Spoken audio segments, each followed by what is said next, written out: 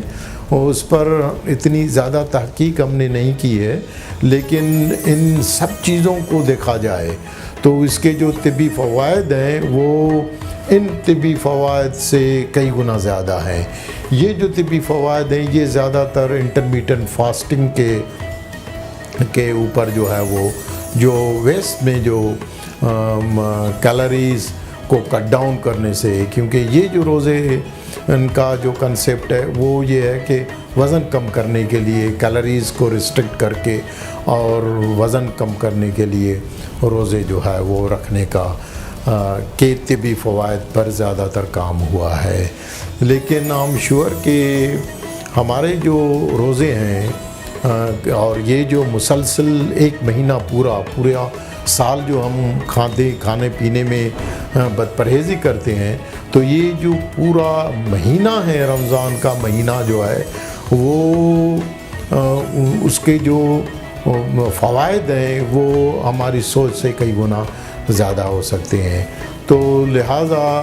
لیکن ایک چیز کا خیال رکھنا جو ہے وہ ضروری ہے کہ کیونکہ اس سے پہلے بھی میں نے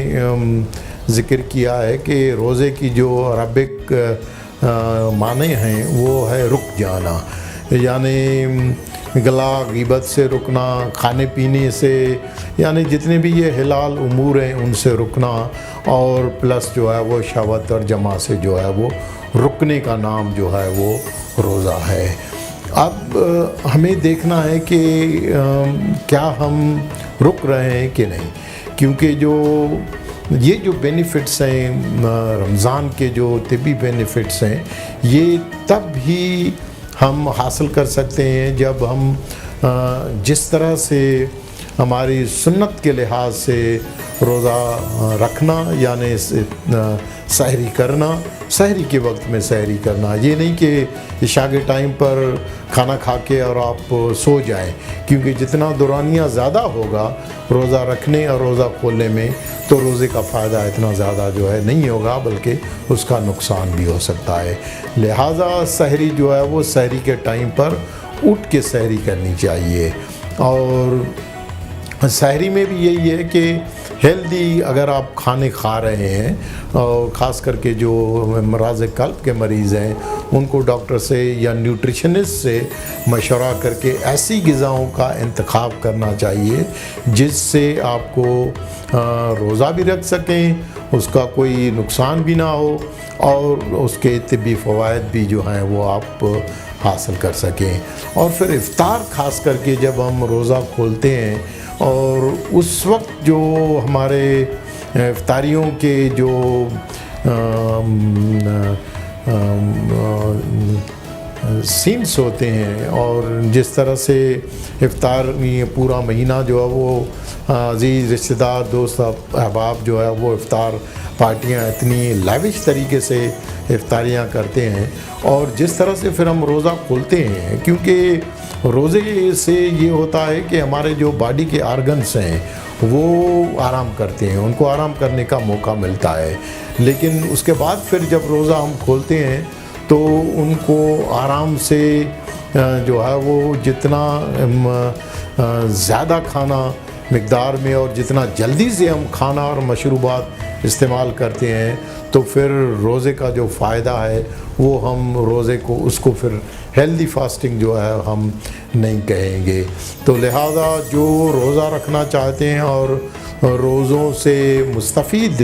طبی لحاظ سے مستفید ہونا چاہتے ہیں وہ نہ صرف رمضان کے روزے رکھیں بلکہ پورا سال جو ہے وہ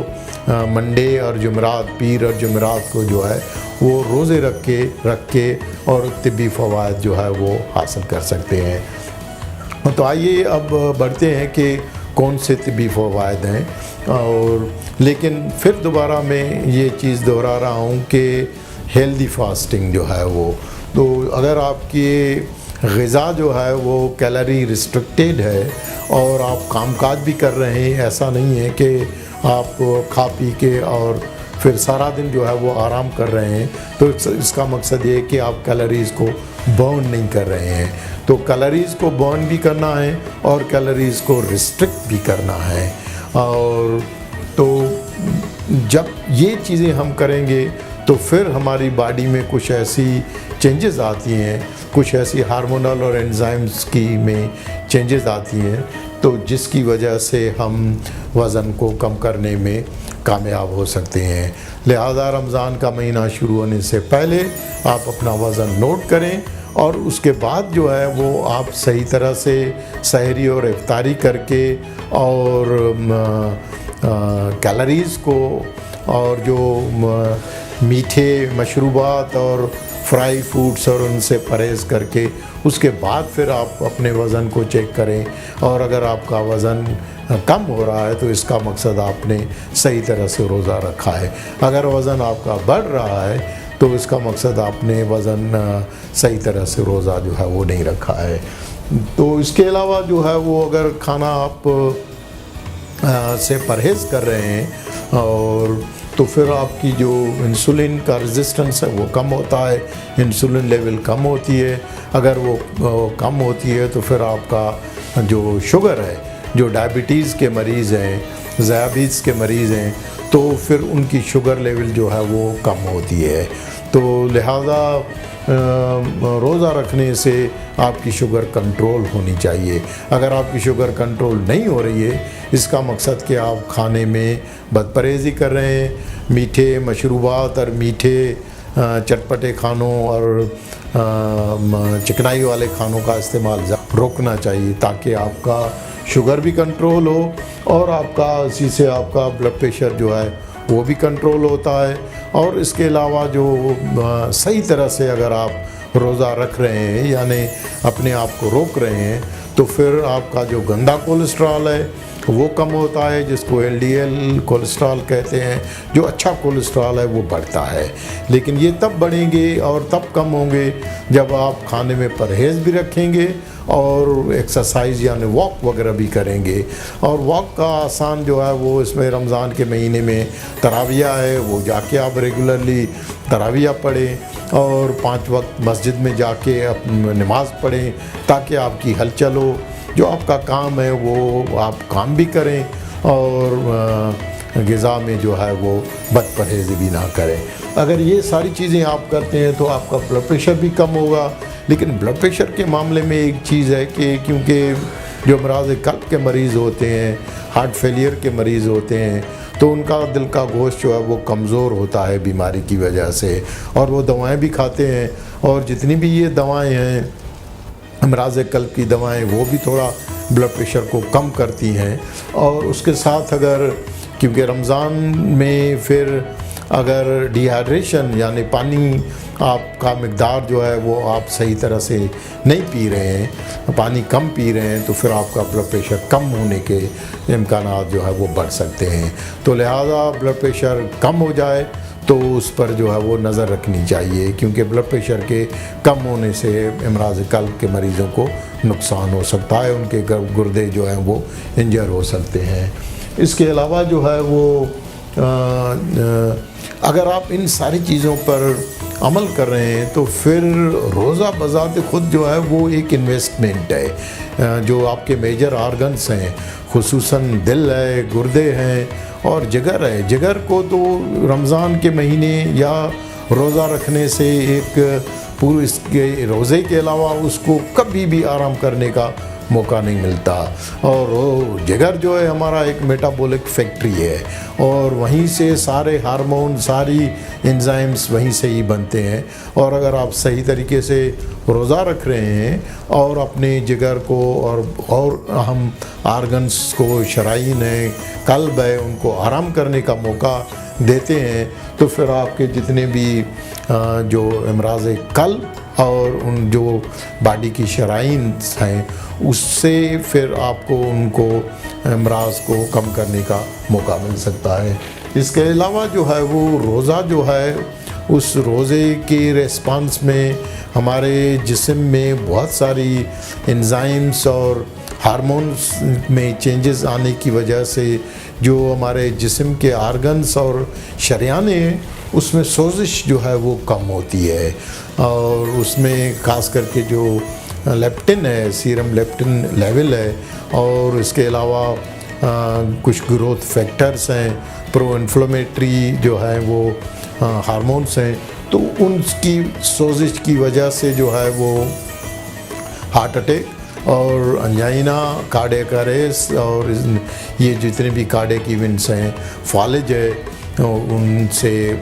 کم ہونے کا امکانات جو ہیں وہ ہو سکتے ہیں۔ اس کے علاوہ سائنسدانوں نے یہ بھی ریسرچ کر کے اور اب اسٹیبلش کیا ہے کہ روزہ رکھنے سے جو اپوپٹوسس اور آٹوفیجی ہوتی ہے، تو ان دونوں میکینزم سے دیکھا گیا ہے کہ کینسر کا جو امکان ہے وہ بھی کم ہو جاتا ہے، خصوصاً بریسٹ کینسر کا۔ تو لہٰذا یہ جتنے بھی طبی فوائد ہیں، ان سارے طبی فوائد سے مستفید ہونے کے لیے اگر آپ ہیلدی رمضان رکھ کے اور اس کے فوائد سے مستفید ہونا چاہتے ہیں، تو پھر یہ امکان ہے کہ یہ آپ کی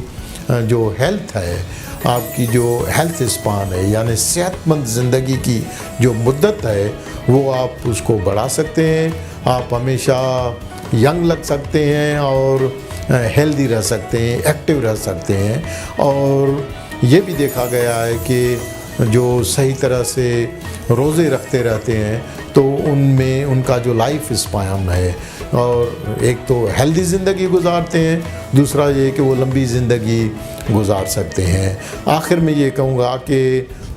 یہ جتنے بھی طبی اور روحانی فوائد ہیں، اور اس کے بعد آخر میں اللہ سبحانہ اللہ تعالیٰ نے اس چیز کی بھی ہمیں اشارہ کیا ہے کہ نہ صرف آپ اس دنیا میں صحت مند زندگی گزار سکتے ہیں، بلکہ آخرت کا جو اجر ہے وہ بھی بے تحاشا ہے۔ تو لہذا آخرت کے اجر کی بھی ایک نشاندہی کی گئی ہے۔ میں یہاں التمش ہاسپٹل میں روزانہ کلینک کرتا ہوں۔ اگر اس معاملے میں امراض قلب کے مریضوں کو کسی قسم کا کوئی سوال یا کسی قسم کا کوئی کمنٹس پوچھنا ہو تو آپ واٹس ایپ پر رابطہ کر سکتے ہیں، یا کلینک میں آ کے کسی دن بھی دکھا سکتے ہیں۔